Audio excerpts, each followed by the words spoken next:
We could just start with the episode us being like, our kids are going to be spoiled because we're going to open up so many packs. Yeah, I've actually thought of that. Hey, what's up, everybody? Jake here, and we're back with Card Lounge episode number 3. I'm TwicebakedJake, and I'm here with my buddy. And I'm Roboskillz. What's up, y'all? And we were just starting to talk about how if we have kids, they would be incredibly spoiled because we have way too many Pokemon card packs. I know. And I've thought about that. I would love to do career day where I get to walk into class and just give away free packs because I think that would be incredibly fun. Yeah, and our kids will be like the heroes of the classroom because they'll be like, whoa, Jake Jr.'s dad brought Pokemon fork and spoon cards to class, and then you're going to like seem so cool then.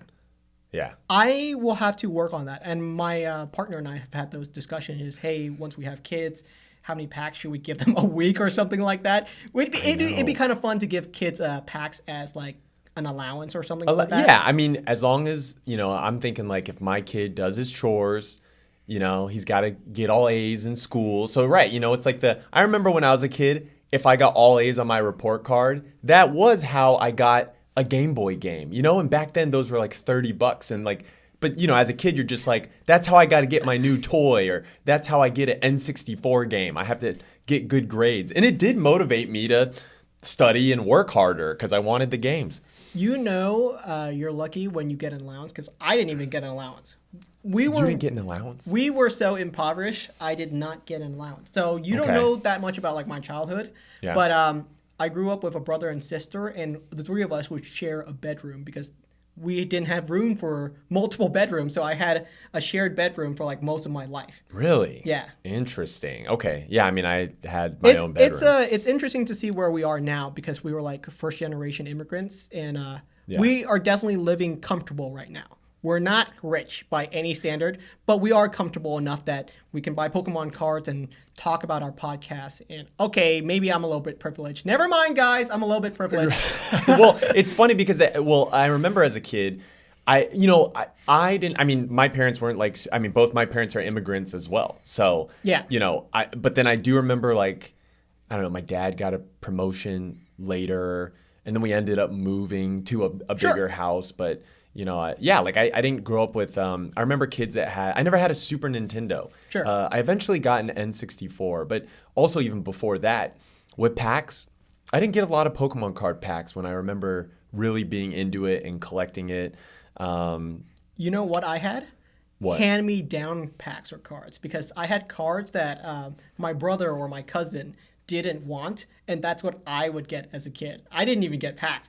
I might have definitely opened up some packs, but it was very rare. What I do remember, I definitely collected some of the cards, but most of us actually started with like the video games. Like obviously the video games were super popular. Yeah. So I had a Game Boy Color, and I played like the original the original silver and gold video games and whatnot. Yeah, you never played original red and blue, right? I played it way after the fact, but I was so weird to me. Right. So I'm a gold and silver kid. Right. You're a original red and blue kid. And obviously there are Ruby and Sapphire kids, Sun and Moon kids, and Sword and Shield kids. Yep. And now there's kids growing up with Scarlet and Violet, and who knows what else is going to be next. That's so weird, and it's like because I play those games. I don't know if it's because I'm older, but they seem less good. Sure. Because I don't know. They lack a certain challenge that I remember as a kid. You had to save your game or you lost all progress, and like some of the boss battles, like they would like whoop you, and then you had to go back and be like, okay, I need to level up my Pokemon some before I would I absolutely get back agree in with there. that. Yeah, and now the games almost seem like it's like they're all on easy mode. I feel for kids. So that was one of the things is that when Pokemon came out, it felt so innovative as a video game. Yes. But over the past like 10 or 15 years, people would agree with you that it's like they're making the same game again and again and again. And we talked about this, is that we feel the Pokemon company is moving at a snail pace on certain things. Yeah, and that's why the cards did so well. Like it's so funny. The last clip I posted of us talking about why Pokemon cards is the dominant TCG. Why was that? A lot of comments pointed to talking about the success of the video game, and certain commenters were breaking it down, and I agreed with them, where it's like, you forget. I remember as a kid really enjoying RPGs. There was only really 3 or 4 styles of video games, because this is before MOBAs, This is before Dota. This is before what's Warcraft and StarCraft? Why am I RTSs? You know what that real-time is, right? strategy. Yep. And you really just had RPGs, role-playing games, your first-person shooters like Doom, and then your side scrollers like Mario, right?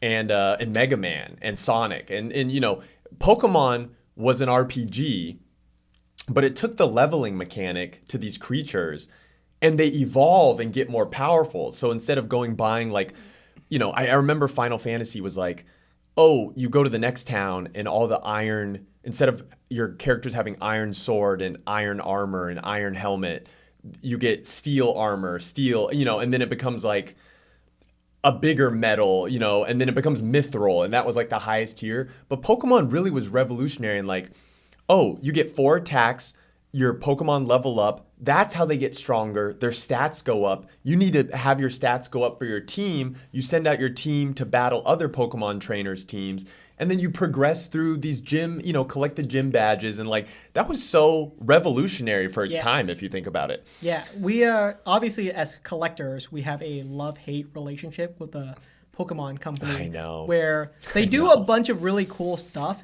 and then they stumble at the most simple stuff like where you're like, how could you do that? Yeah. Yeah, like clearly Prismatic Evolutions was going to be the best set of the year or of the decade, whatever you want to call it. It was a really solid set. Anyone with half a brain or vision could see that Prismatic Evolutions was going to be a smash hit success.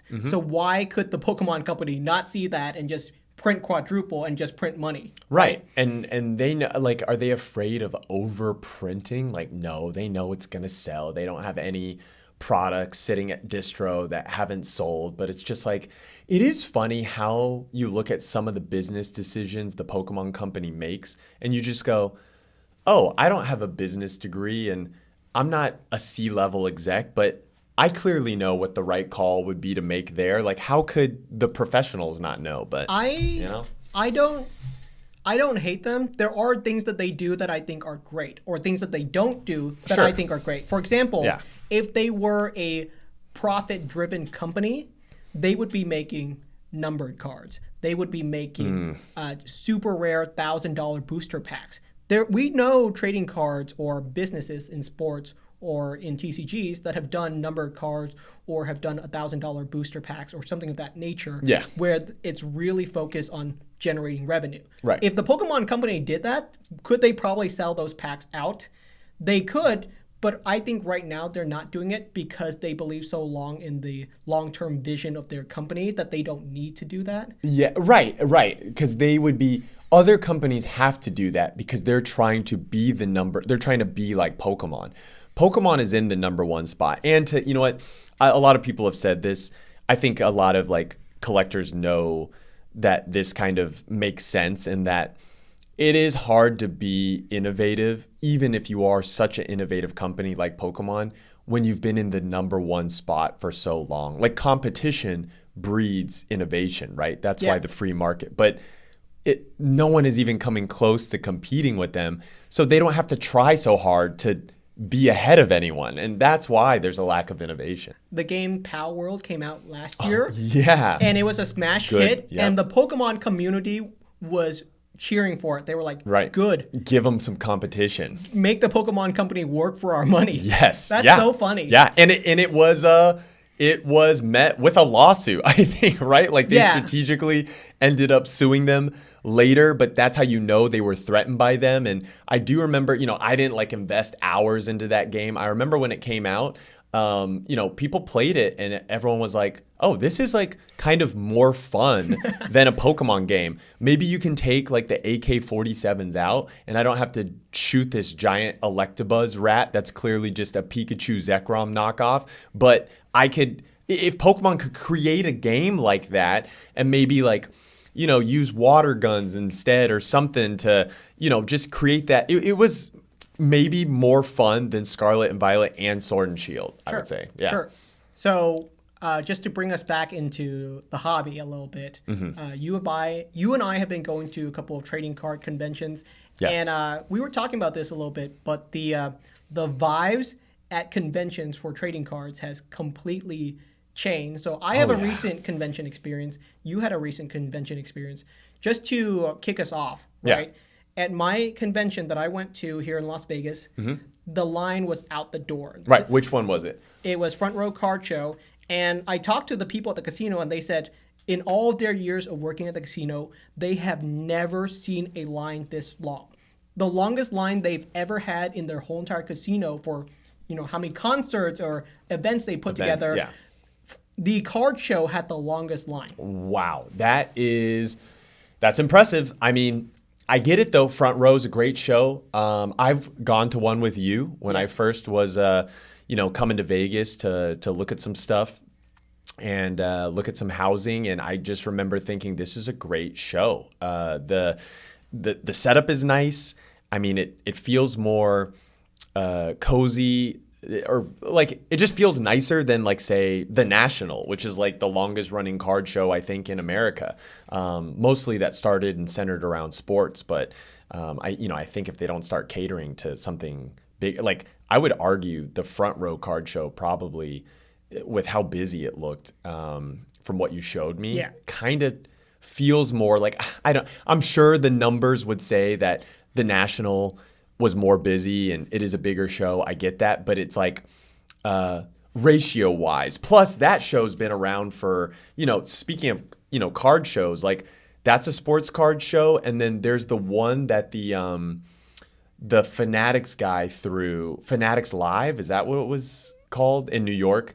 I don't know what it's called, but I can believe that. Yeah. Well, just, he brought a bunch of like players, but then there were also like streamers like Aiden Ross and I think iShowSpeed were there, and people were telling me. I know what you're talking about. Yeah, I've seen the clips from that. Yeah, people were telling me they felt that show as a sports card show, even though it was less focused around sports cards, which the card people wish that it was more centered around that. It just felt more fun than the National, and it seems like Front Row feels really fun.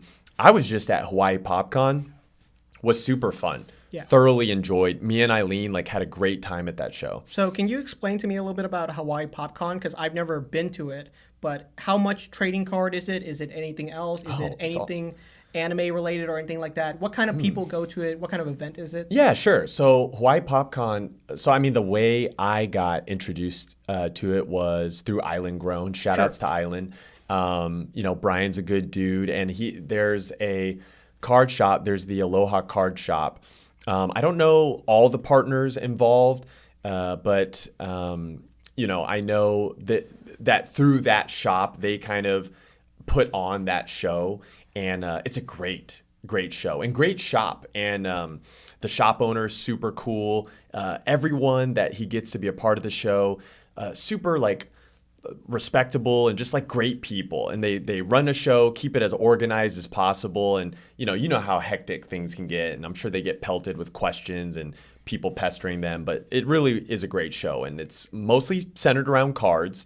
So I would say Pokemon cards, but there are vendors there that got sports cards and vintage cards of old Disney or Marvel stuff. There's some booths that do comics there, and you'll find that at your Collecticons and other conventions as well. Booths that do plushies and knickknacks, and I would say that kind of bleeds into the anime stuff. Just popular pop culture stuff, stuff that's popular in culture. The one thing I'll tell the listeners and the viewers is that if you've never been to a trading card convention, I would highly recommend it because one, it's a ton of fun. Yes. And two, you can make so many connections and so many deals there. Oh, yeah. It's actually really good energy. Mm-hmm. A lot of people will talk about the hobby right now, obviously, as it's a madhouse and there's just so many people out there that are looking to get you. But when you go to these conventions, you can trade pretty much any card with anyone, and there's so many potential avenues for you to collect whatever you want, really. Yes, yeah. If you're trying to sell cards, if you're someone there will buy your cards, and if there's a certain card you want, someone there will most likely trade for stuff that you have, depending on what you have and the value. But people will work with you. And speaking of the relationships thing, as I've gone to more and more conventions, you start to get to see the same people over and over. You start to build this network of oh man, I'm looking for this one card, I was looking for the Ariga Charizard, the one where he's wrapped up in the vine whips, Right. because it's such a cool artwork. I remember hitting you up about it Right. before the front row, and ironically enough, I found one at the show.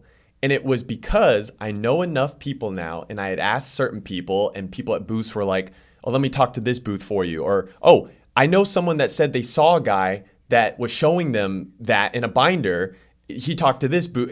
You build these connections, and then I ended up finding the guy, and he was super chill. He was someone that knew Sports Card Plaza, Josh. Shout outs to Josh, a super good dude in the hobby. And I ended up finding the card I needed. It was like finding a needle in a haystack, kind of. But yeah.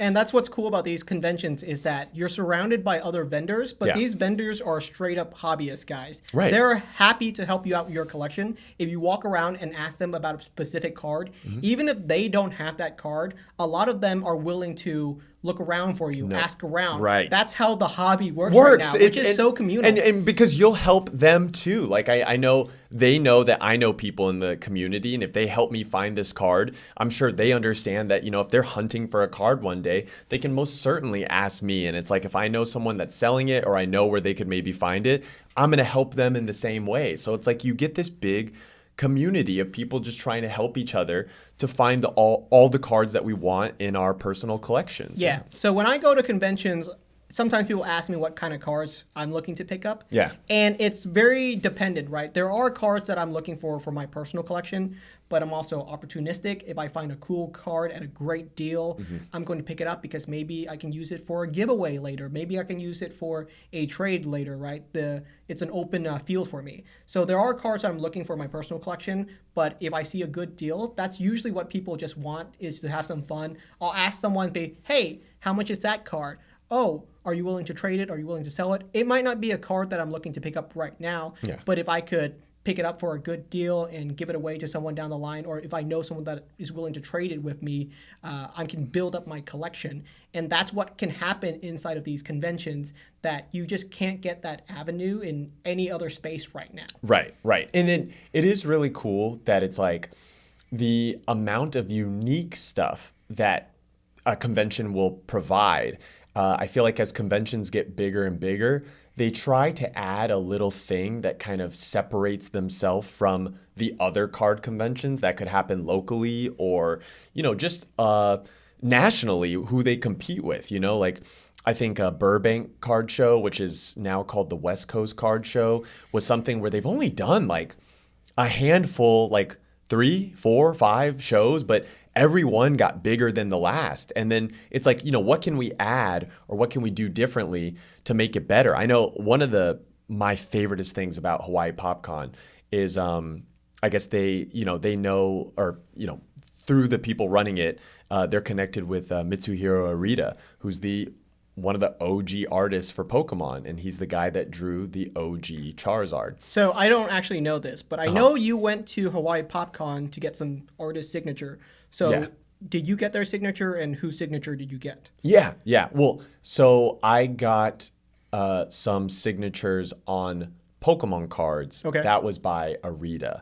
Ariga didn't want to sign anything that was Pokemon card related, which, I mean, it's his art. He's the artist. He gets to make the call on that. And to my understanding, it's also due to a lot of like just the craze of that there can be, where, maybe if he felt like Hawaii PopCon, it wasn't too crazy. I mean, there could have just been a moment where he's like, nah, I'll do some. And that's kind of how Arita's situation was, where, on the first day, Arita wasn't necessarily signing. He was signing some Pokemon cards, but not doing sketches, which is when they like sign your card, but they also do like a cool sketch of the Pokemon on the card.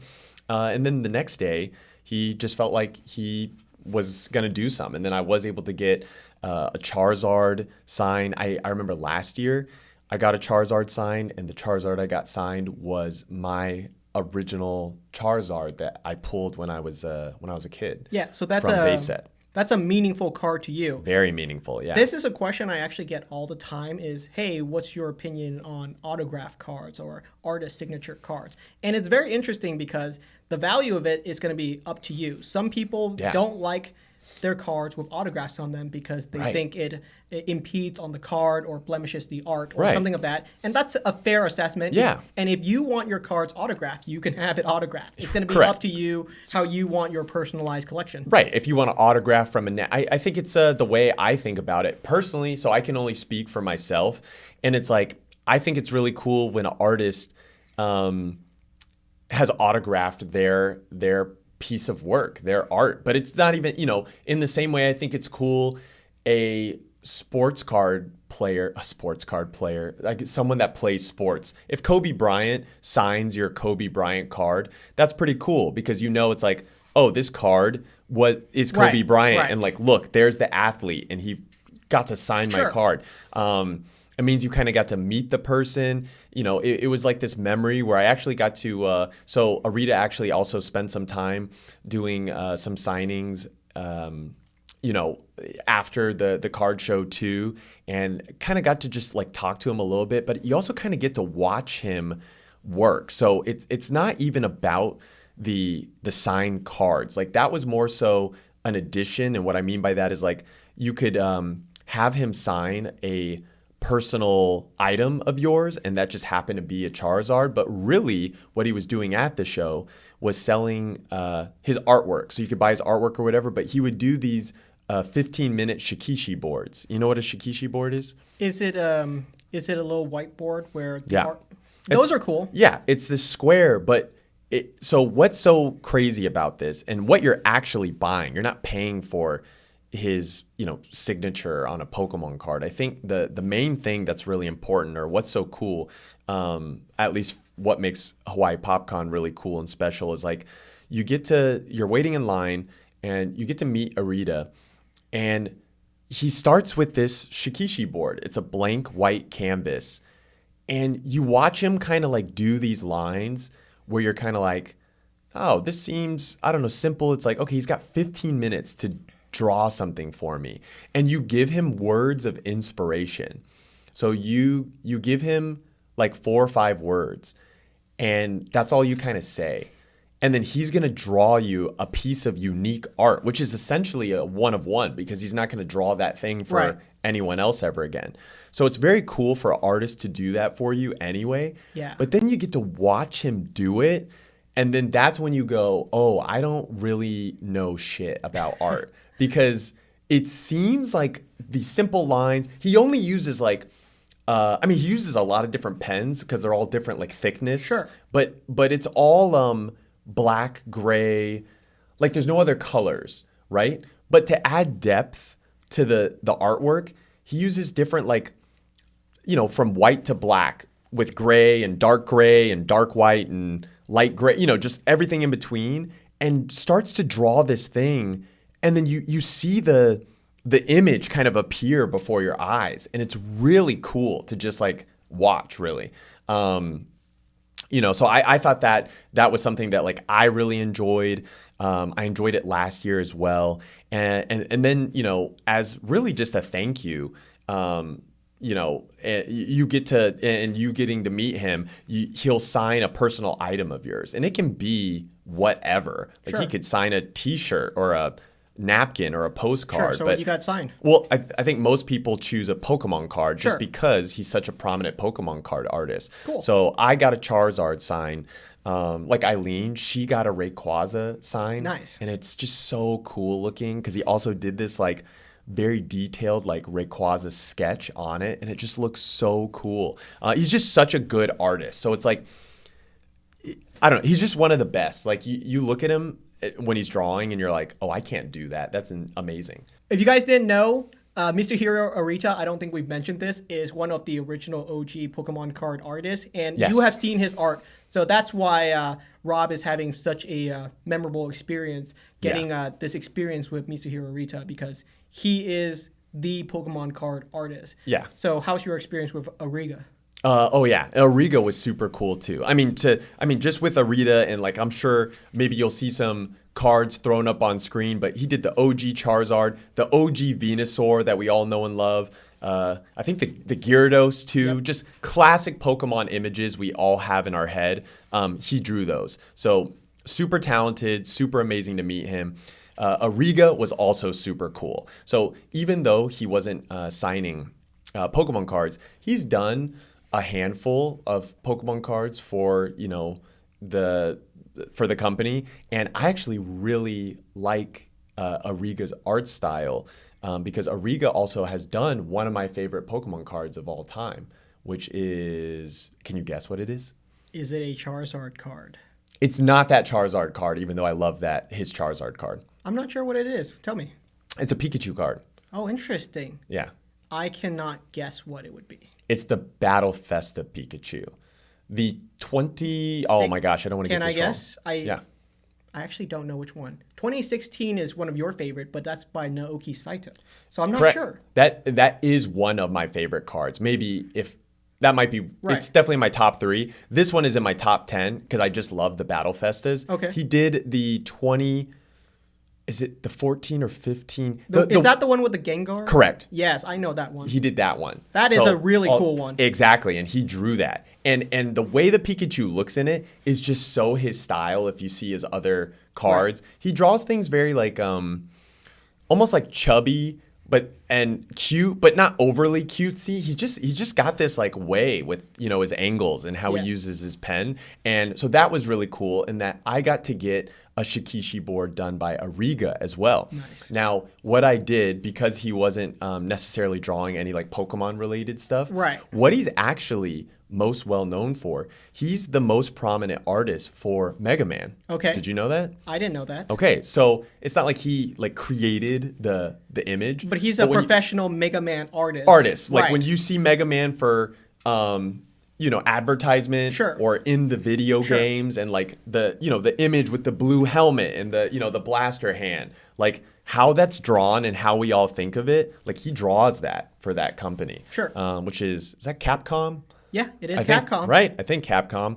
And I'm sure there's other artists that draw Mega Man too, but he's very good at it. Nice. And so he drew me a Mega Man Shikishi, and he drew one for Eileen too that came out great. Mine came out great too, but I was just really excited to watch him do it. Same reason. He starts with nothing, and he does this really interesting thing where he just draws, like, especially for coloring it in, like lines.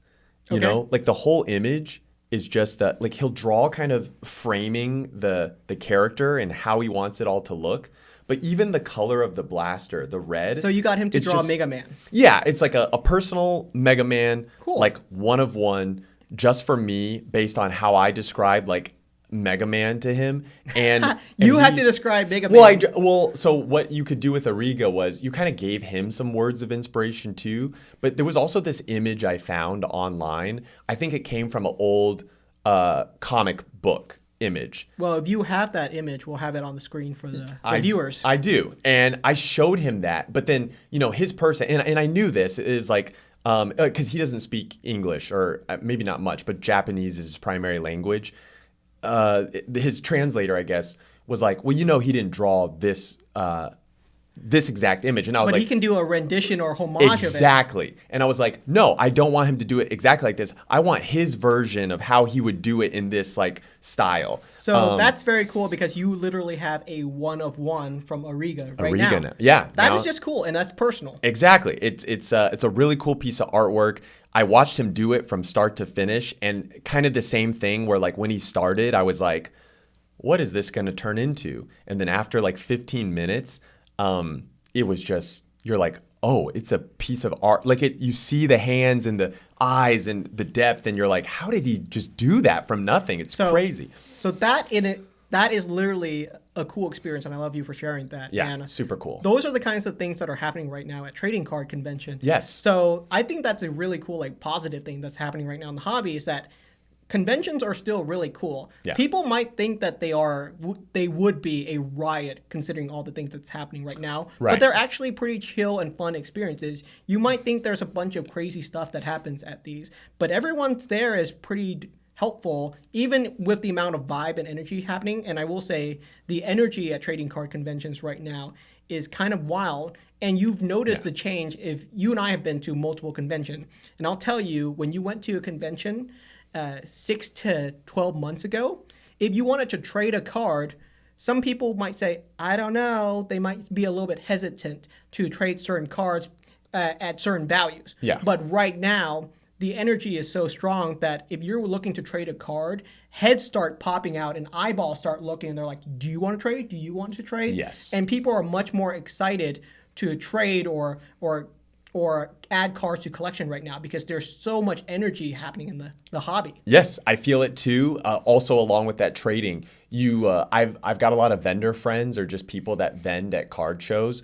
Do you know Wes Magical Magikarp? I do. Okay, yeah. Well, he even talks about how it's like maybe 6 to 12 months ago to take in collections, because if everyone's trying to sell but you already have enough stuff, you're kind of like, that dictates what you might take that collection in for. And I feel like most vendors, certainly shops can range from taking stuff in anywhere between 50% to 70% to 80% if they're paying strong. And, right now, people are paying so strong on buying collections because it's just vendors know that as soon as they put the stuff out, people will just start buying the stuff from them anyway. Yeah. So they're willing to be like, oh, forget 70%, I'll do 75. And then someone else is like, oh, I'll do 80. And then some people are doing 85. And maybe, at 90, you're like, that's very small meat on the bone. But if people are willing to do it because they're like, it's just the hobby's on fire right now. Yeah, that's definitely what I've noticed too, is that I would say 6 to 12 months ago, if you were doing trade-ins at conventions, you were getting around 70% of the value of your card. Whereas right now, when you go to convention, 80% is very common. That is so common right now. And some vendors, like you said, are willing to go even above 80%. Yeah. So that's really good value when you're a collector. Right. Because it's the more value you can get, the more cards you can add to your collection. Correct. And that's why, guys, so you could let people know, oh, if you're trying to sell your collections right now, guys, now might be a good time to sell because you're probably going to get more money than you would have 6 months ago to 12 months ago. And the reason for that is because a lot of people are buying. This is basic supply and demand economics 101. When a lot of people are buying, that's a good time to sell. And when a lot of people are selling, that's a good time to buy. And people might think that these conventions are all about the money, but there is a trade night. Yes. You can just go and trade cards. And if you don't even have a single dollar in your pocket, you can still have a good time if you just want to go there and trade some cards or meet a couple of other collectors. You don't have to actually buy or sell anything. It's just a fun experience if you just want to go and talk to people. You can go to these conventions and just talk to people for 8 hours, and that is still a good experience. Totally. And you can make content there if you just want to make content for yourself, or if you're trying to grow as a content creator. Specifically at trade night too, I think people are more willing to, because the hubbub of the show is over and people are in a more relaxed state. But also all the trade nights I've been to at various different card shows, from Collecticons to the Dallas Card Show to the National, I have found some of the best deals I've ever gotten at trade nights. Sure. Because sometimes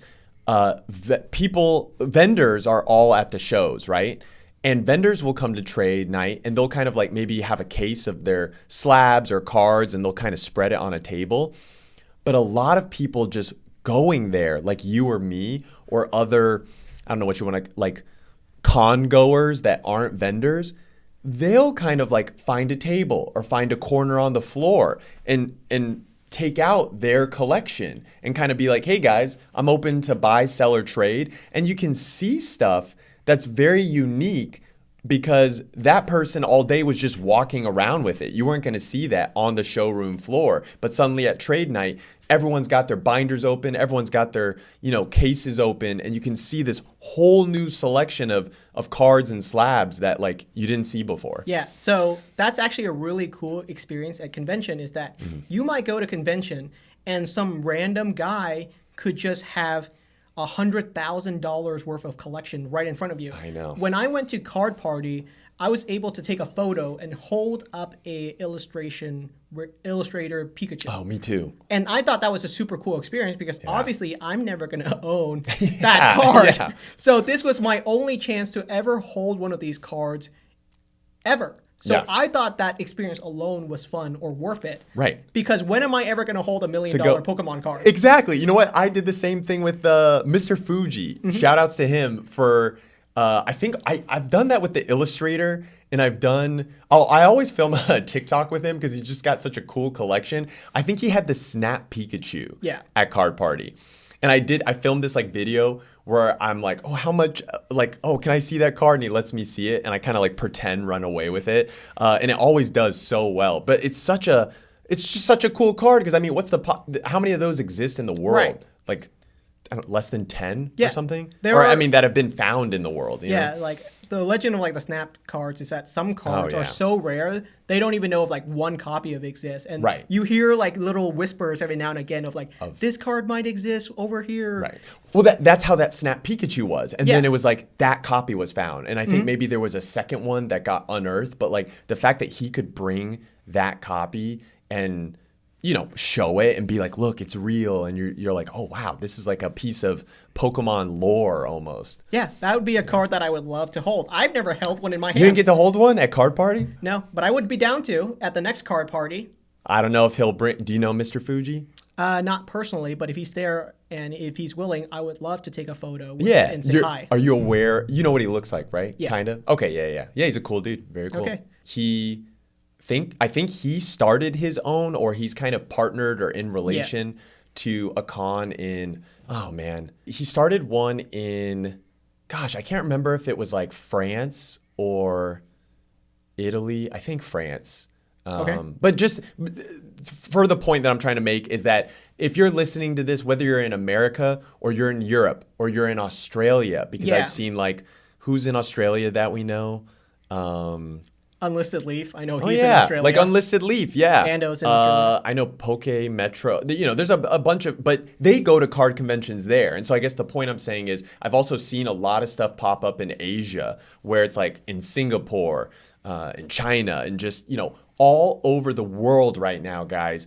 Card conventions are like popping up and you can go and meet fellow collectors. So even if you're not in America, you can just Google card conventions around you and, you can find one where you live, no matter where you are in the world, I promise. I think that's the interesting thing is that right now, trading card conventions are still in their infancy stage. Yes, where I think there's a lot of room for growth. Totally. Obviously, I would say 15 years ago, we had like Comic-Con and anime conventions were popping up everywhere. And those were a trend. Right. And I'm not saying trading card conventions are going to go on forever. But right now, I would say it's a starting point. And I think there's a lot of growth. Where here locally in Las Vegas, right? Last year, I think we had one trading card convention. And I can tell you this year, I think we have 6 trading card convention in the whole entire year, which is kind of wild and that they keep popping up. Yeah, in the Bay Area 5-6 years ago, you had to wait like a month or two before a local one started. But now it feels like there's a local one like every other week. And it's because some people have like started their own. The first, really you just kind of sell tables. The vendors will kind of fill them up. And then knowing that vendors will be there, it will attract collectors to come and check it out. And then, if you are just 20, 30 minutes away and you want to go buy some Pokemon cards or potentially look for some rare, unique stuff, you'll just go check it out. So, yeah, they're really cool. I would definitely recommend viewers to go to some of them if they can. Like you were saying, they're starting to pop up everywhere. And if there's one, hey, if you guys see me at a trading card convention or if you see Rob at a trading card convention, feel free to come up and say hi. And when you were talking about autograph earlier, I wanted to talk about this and I forgot to talk about it. Okay. What happened was a month ago, I went on eBay and I saw one of my autographed Pikachu cards up for sale in Yes. the United Kingdom. And Yeah. and the funny thing is that card actually sold. So I thought it was funny at first. I was like, oh, hey, that's a card that I signed, I think, during like one of my holiday giveaways. Right. And here it is for sale in the United Kingdom. And I was Whoa. just thinking what a small world it is that someone's trying to sell my autograph. Yeah. I've never charged a single dollar for one of my autographs. And I just Yeah. thought it was really funny that they put it up for sale, and I think it did sold. So I think that's really funny that someone out there sold my autograph. Man, So, you're famous, dude. and if you guys ever want my autograph or ever want to come up to us and say hi or take a photo, we're usually down for that. Yes, feel free to, guys. If you see, me or Jake at a collection, at a convention, I'm always down to like talk to you guys. Please feel free to. You don't have to feel like, oh, am I bothering? Like you can always come up to talk or ask for a photo or whatever. Yeah. Yeah. You know, speaking about conventions, one of the first conventions I ever went to was Collecticon. And Collecticon is just getting more and more popular. Like, I think this year they got, over 20? Like, they're doing some cities twice. Yeah, I believe it. Yeah, like every month they got like 2 or 3. And that's awesome because those guys are great. Love going to Collecticons. I probably just can't go to them all this year because it's, so many of them. But a cool thing about it is like you see how they kind of melded the culture of, cards and, people are going there to buy and sell and trade Pokemon cards. But they also get a lot of voice actors from very popular animes, like Dragon Ball, Naruto, One Piece. Yeah. And you get to meet like all these really cool voice actors where now I've gotten to get to know some of them. Oh, Jujutsu Kaisen. Yeah. And it's just really cool to meet people in that realm. It's very interesting that you mentioned that because I've noticed the same thing is that the anime convention and the trading card conventions have slowly started to merge where now they're just one convention.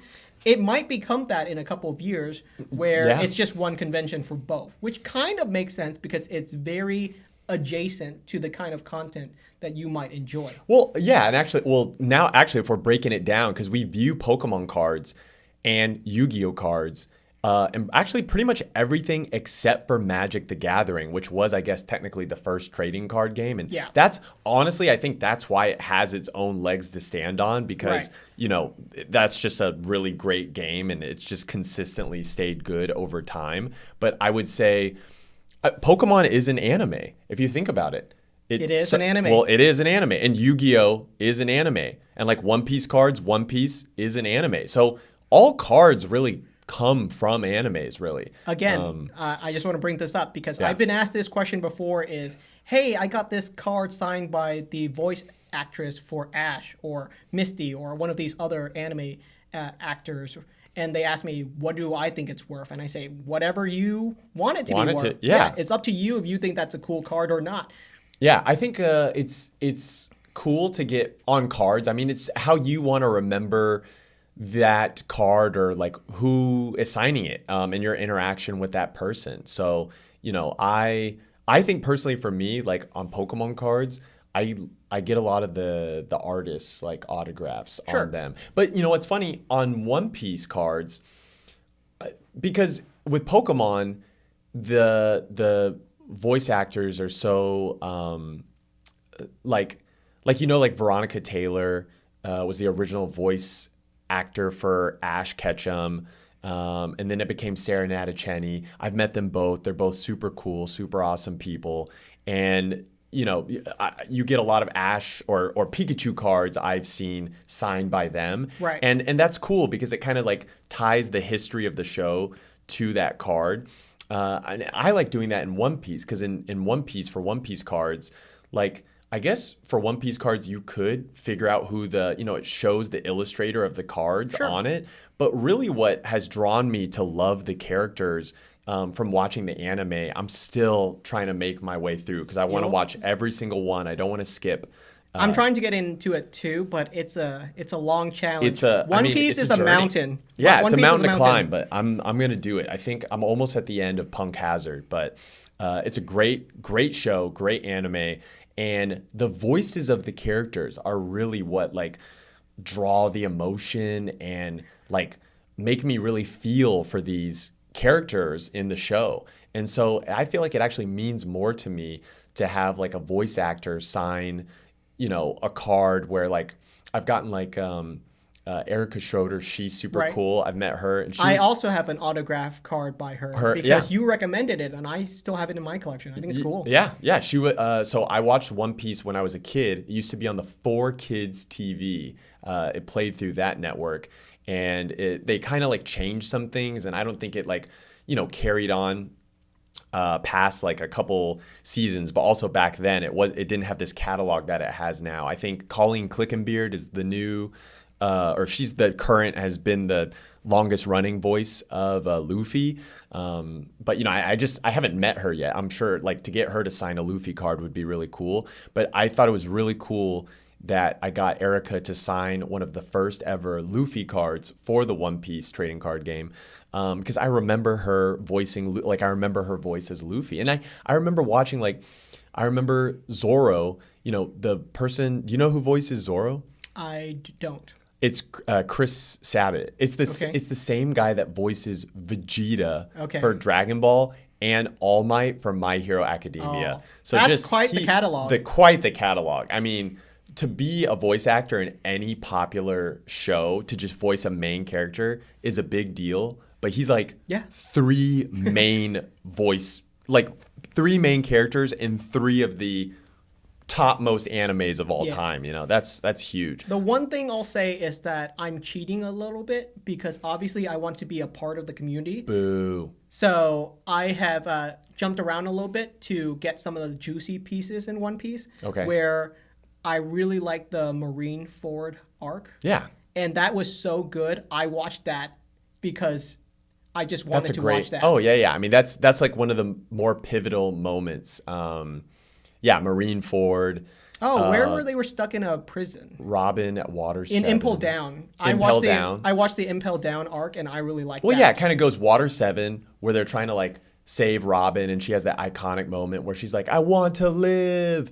And then, But I'm jumping around a little bit because obviously stop jumping. I want to join the community, and I just can't wait through 1,000 episodes. Then sit down and watch 100 episodes a night like a grown adult, okay? You haven't even gone You there. have time. Yeah, because I'm busy. If you're playing Marvel Rivals for 3 hours a night, you can watch 6 episodes of One Piece. That's definitely what I'm doing, guys, because Maybe I even do 7. enjoy my video games. If you ask me, I am a huge avid video gamer. I'm going to watch some One Piece tonight. But also, okay, so we were talking about One Piece. We were talking about signing cards. Yeah. Speaking of One Piece cards, I mean, I know we're also going to be talking about Pokemon cards because, guys, we talk about all sorts of cards. I mean, if something goes on in the sports card hobby, we might talk about it. If something happens with MetaZoo, we might talk about it. I mean, speaking of that, are they like revitalizing the MetaZoo card game? Did you hear about that? I did hear about that, where MetaZoo is by a new owner now, and the new owners are very excited to bring back MetaZoo. So I'm excited to see where it goes because I didn't like that they failed or they didn't do well or they went bankrupt. As a collector, I just want to have as many trading cards or as many collectibles as possible. Yeah. Most people like us as collectors in general, we don't just collect trading cards, right?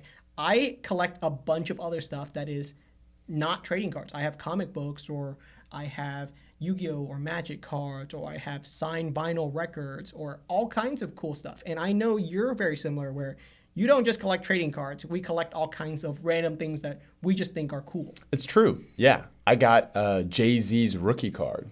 What? As a rap card. And I think that comes out of some Topps product from like, who knows when? I don't know, 1991. It's like a really old card, but it's Jay-Z's rookie card, and I think it's cool. I remember us talking about this, and I saw a comic book where it's Eminem and Spider-Man rapping together, Yes. and I just wanted to have that because it's so cool. I want that comic book too. And I think I've seen interviews where Eminem's like, oh, I liked comic books as a kid. Like, he's a big comic book nerd deep down. But, he's also from, he's from Guys, 8 Mile. Like, I know some of the viewers are blown in their chair right now because they're like, wait, what? Eminem has a collab with Spider-Man and they share a comic book. Yeah. Yeah, that is such a cool idea.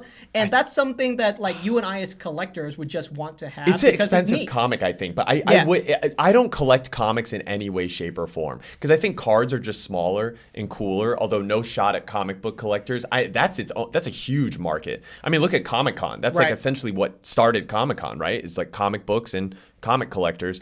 But that comic is so it's so cool. It's like it looks like he's like rap battling Spider-Man, like at the shelter, like in, just, that, I don't know. That would just be really cool to own. I don't know if that is more expensive than when I last looked at it or less expensive, but So you and I have been to a couple of conventions recently. I wanted to tell you about my recent pickup. And why don't you tell me about some of the cars that you picked up at your conventions? Yeah. And we'll let's see where it goes from there. So I picked up a complete set of the Crown Zenith V-Star Gold Rare cards. So Nice. I pulled the Giratina V-Star from a live stream recently where I was just randomly cracking open Crown Zenith packs with viewers. I opened up some with viewers, some for myself, and I happened to pull the Giratina V-Star. I Right. got it graded from PSA. It came back as a PSA 10, so I have a Giratina V-Star PSA 10. Nice. And as soon as I had that and I went to Front Row Car Show, I was like, oh, I have to get the whole entire complete set. That was a very clear goal now that I sort of fell into. And those are cards that are just cool. Yeah. But sometimes the only way you and I would collect certain cards is if we pull those cards. Right. That's interesting what you're saying. Yeah. Like, I've gotten on so many collectible tangents in my journey because I found the right slab or pulled the card and I'm like, oh, well, now I need the full set of this. It's like one time when I got like a Pokemon Rumble card and then I was like, oh, I need to get all the Pokemon Rumble cards. And I haven't completed that task, but kind of like that. Or how I'm trying to get one of every Topps Chrome Sparkle Pokemon card. Yeah. So don't even care what grade it's in. Just want one of each because I think it'll look really, really cool. Like once I have like one of each one all together. Yeah. Yeah. So you got all the gold V-Star. Yeah. Alt arts. Do you have every single Elite Trainer box inside of your collection? Because I know you film a lot of TikTok videos where you show off your complete Elite Trainer box collection, and I always watch those and see you add a new Elite Trainer box to your wall of Elite Trainer boxes. It's so funny. If you go back to my early days of when I started on TikTok, that was just like a 6 ETB wall. And man, I'm pretty sure maybe one day when I'm like older, I don't know, I'm gonna have to like put them all in a row and you'll just see the wall kind of get built. That'll be kind of cool. But I don't have every single ETB. Guys, so if you didn't know, if you're Rob listening, is a avid ETB collector. Yeah, I just think they look cool. I think they display a little bit better than booster boxes. Although also I just don't have the money to get one of every single booster box. I know some super hardcore collectors do that, and I think that's really cool. The one thing that I'm doing is I'm trying to get one of every single ETB that Pokemon has ever collected. For the Fates ETBs or the special ones, shiny, non-shiny variant, Pokemon Center, non-Pokemon Center variant, ETB pluses, just every single one. And I think now all I'm missing is like some of the early, the first two, which is like Plasma Blast and Plasma Storm. Sure. I need the 2 base XY ones. I need the 2 different forms of the XY Primal Clash ones, which I think there's a Kyogre and a Groudon. And then I think a XY Furious Fist. Right. And then I will have every single ETB in my collection. Yeah. But the ones I just listed, I think are the most rare and expensive ones to still find sealed. So that's why you go to conventions. It's a hunt. And sometimes I do see them. There's been times when I've seen them and I was like, oh, should I pick it up? And they were asking for too much money and I didn't regret not picking it up because then I saw it go down and it's like, oh, they should have sold it to me for what I was offering to them. And I remember one guy wouldn't sell me a XY Phantom Forces for $4K. Mm-hmm. This was at Frankensons. Okay. And I was like, man, how greedy can you be? It was like maybe closer to the first boom of Pokemon, but he wanted like $6K. And I was like, dude, it's not worth that much.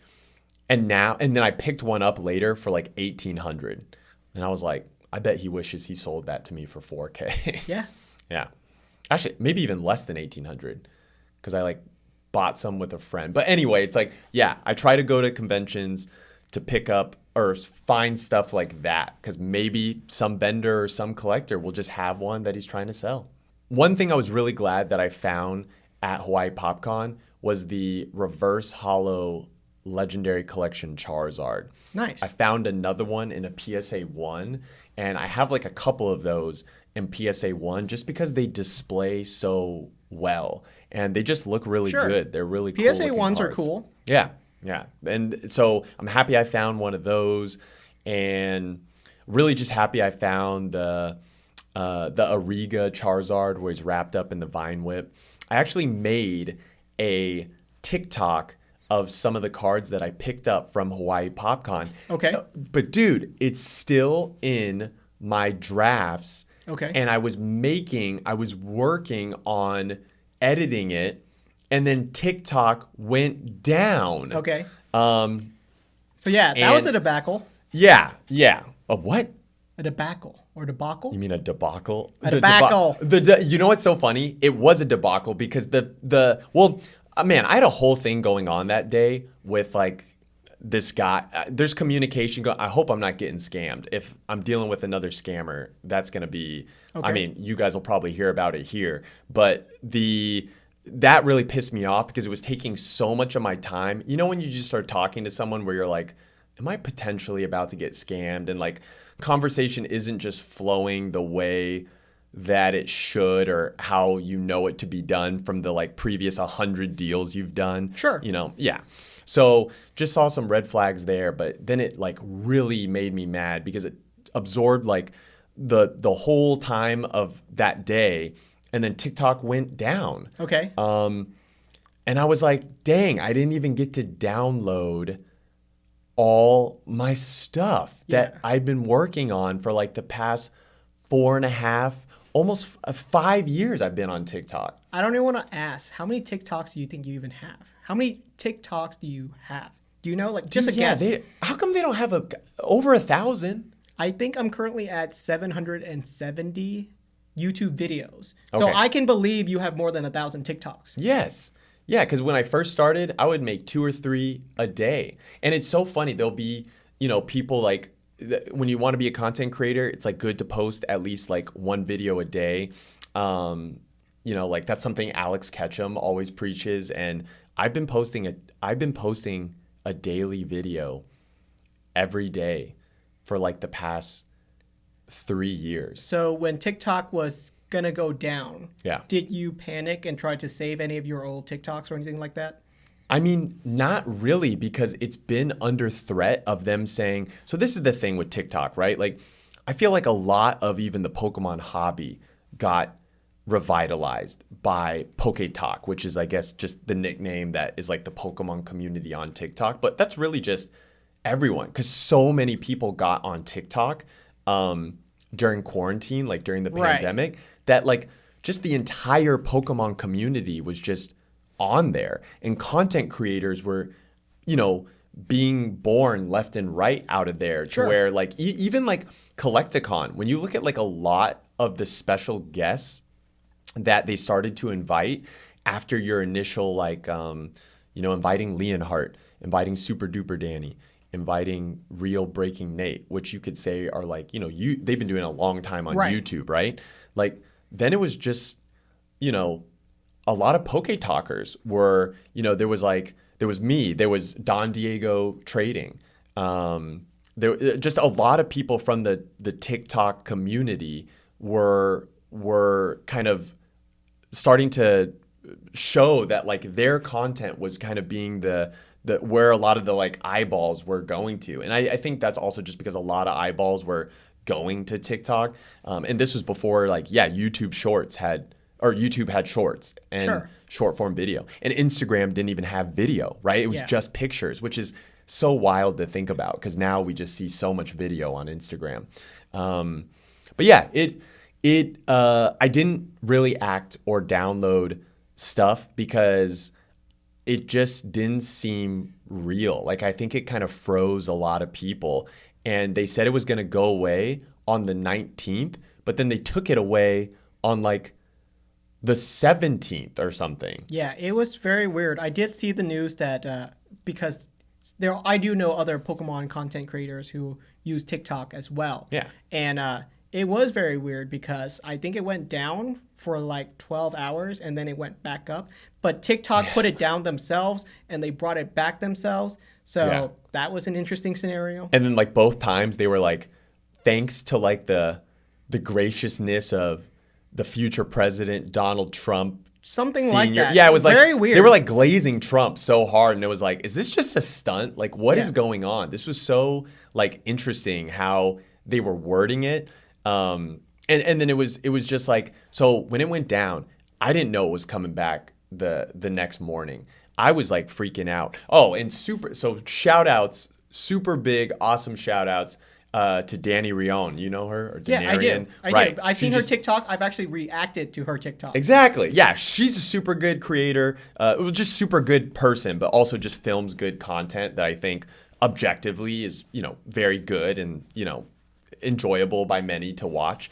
And like I was texting her and because she's in Canada, so it didn't go down for her. Yeah, it was US only. I know. And then I was like, so I'm thinking like, oh, who's like a Pokemon content creator outside the US? And I thought of her and she was like willing to, and she even like took, some time out of her own life and like took some steps to like send me some screenshots of my TikTok homepage and like be like, hey, if there's any videos you want me to download, I can download them just so she would have them and then she could find a way to send them to me. That's cool that you guys made that connection just so that she could help you out with your TikTok. Yeah. Well, it's funny. The way I had met her was because I just saw her blowing up so fast on TikTok. Like I feel like, when she was fairly new, I followed her pretty early on because I was like, oh, she's got something for sure.